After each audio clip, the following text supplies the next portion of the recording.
মমতা ব্যানার্জির এখন ঠক বাজতে গাঁ উজাড় হয়ে গেছে। মানে কুম্ভকর্ণের ঘুম ভাঙতে সময় লেগে গেল 12 বছর। যে মুখ্যমন্ত্রী একটা প্রশাসনিক বৈঠকে মমতা ব্যানার্জির এমএলএ শওকত মোল্লা উঠে দাঁড়িয়ে বলছে, দিদি একটা জীবনতলায় বাস স্ট্যান্ড চাই। এই শওকত, বাস, তুই তো বোম মারিস।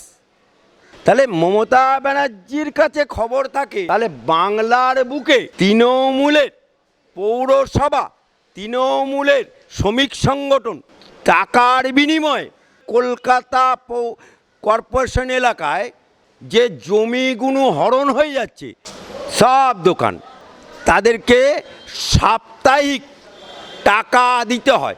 কে বসিয়েছে? তৃণমূলের লোক। কে বসিয়েছে? হাফতা কে নেয়? তৃণমূলের নেতা।